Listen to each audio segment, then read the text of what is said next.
Hello મિત્રો, કેમ છો બધાય? મજામાં જ ને? તો આપણે એક ખેતરમાં તો માંડવીનું વાવેતર થઈ ગયું છે અને ઉગી પણ ગઈ છે માંડવી, અને આગળ વિડીયોમાં બતાવીશ તમને. અને હા, હવે આ બાજુનું જે બીજું ખેતર છે, થોડુંક ખેતર બાકી છે, એમાં પણ વાવેતર કરવાનું છે. તો એમાં પણ આપણે આજે ફુવારા મૂકી દીધા છે અને હવે 1-2 દિવસમાં વાવી દેશું. તો બન્યા રહેજો આગળ વિડીયોમાં. અને હા, લાઈક શેર કરવાનું ના ભૂલાય અને ચેનલમાં હોય તો સબસ્ક્રાઈબ પણ કરી દેજો મિત્રો.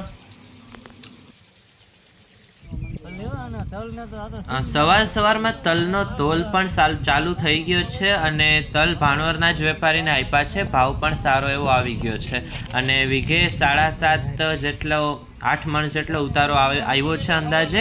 બાકી તો જોઈએ કેટલા થાય આગળ.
મિત્રો, આ છે આપણી મગફળી. ખૂબ જ સારો ઉગાવો છે માંડવીનો અને હવે 1-2 દિવસમાં સાથી પણ હકવવાનું છે. તો કદાચ વરસાદ પહેલાં એકવાર નેદાઈ પણ જશે. બાકી વાવ્યા પછી એકવાર ફુવારા પણ મૂક્યા છે. તો લાઈનો પણ અત્યારે ખેતરમાં જ છે. આજે પણ એ પણ કદાચ ભેગી કરવાની છે. તો સાતીમાં નડશે એટલે ભેગી કરવી પડશે. બાકી હજી અમુક જગ્યાએ ઉગતી આવે છે માંડવી, એટલે કોઈ એમ ન કહેતા કોમેન્ટમાં કે પારવી થઈ છે માંડવી, કેમ કે હજી ઉગતી આવે છે.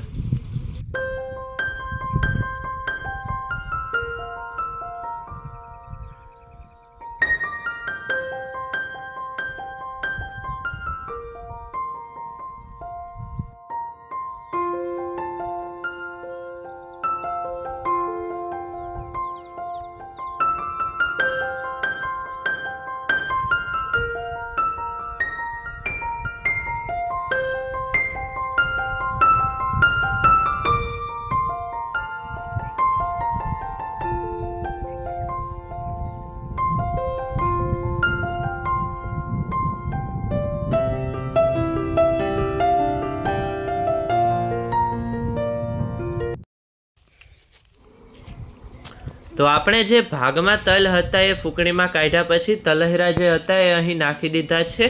અમે તો આને તલહેરા જ કહીએ છીએ. ફૂંકણીમાં જે કાઢ્યા પછી ભૂકો નીકળે તેને કહીએ છીએ. તો આખું ચોમાસું આની ઉપર વરસાદ પડશે એટલે સડી જશે અને આનું દેશી ખાતર બની જશે. તે જ જે ખૂબ જ ઉપયોગી છે. જે છાણનું ખાતર હોય તેટલું જ ઉપયોગી છે. અમે તો આનો આવી રીતે ઉપયોગ કરીએ છીએ. બાકી તમે સળગાવો છો કે ખાતરમાં ઉપયોગ કરો છો? કોમેન્ટમાં જરૂર કહેજો મિત્રો.